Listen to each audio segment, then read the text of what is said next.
So here we have my 1/6 scale model, fully functional Canon. It was on a motorized platform. I could drive it around like a vehicle.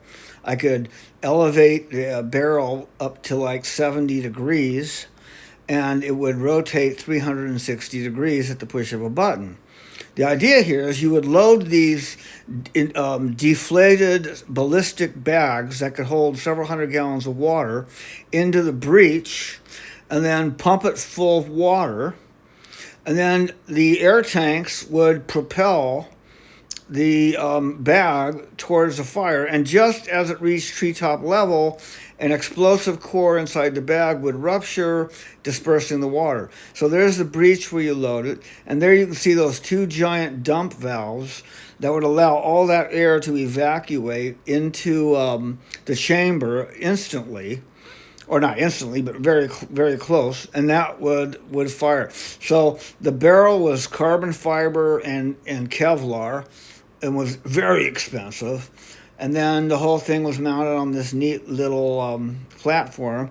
So once you've loaded the bag into the breech, then you would connect the water fill port to the back of that plate, and then that plate there would be closed up at the breech to seal it, and then that would be hooked to a water supply to fill the bag with water, and then you'd launch it.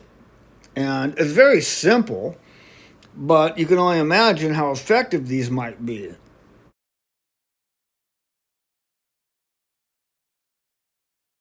This was a little model, and it shows basically the barrel would be 80 feet in length, but it would fold in half so it could transport on a 40-foot flatbed.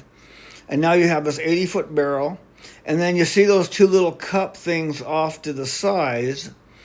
Those would have these giant inflatable Kevlar air tanks that could hold a huge volume of air to launch them. However, I did later come up with a better method.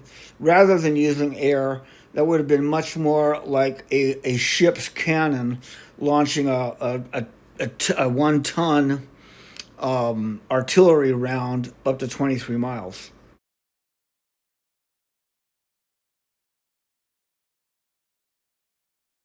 Now, in episode 83, I talked about this. Well, it wasn't it was a non-functional prototype designed to allow me to just get everything right. Anyway, this had a very unique method of launching into the air. And just this morning, I was watching this show on New Tech, and believe it or not, they have this drone thing that basically has the same concept of mine. I wanted to use grasshopper-style legs to be able to launch itself into the air the way a grasshopper does, or the way this thing does right here, improving the efficiency of getting into the air, because at the time the rocket motors fired, this thing effectively wasn't weighing anything. And there you can see my wooden mock-ups of my grasshopper legs.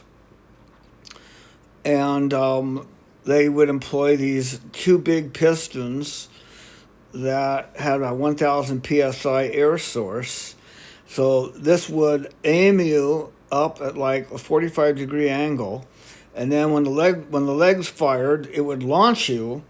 Just by themselves, it'd be enough to put you about 5-6 feet into the air. But that's when those rocket motors right there would have been taken over. Those are the ones at the rear right there to give you that vertical thrust. It also would have provided great shock absorption when landing and allow you to land on uneven terrain.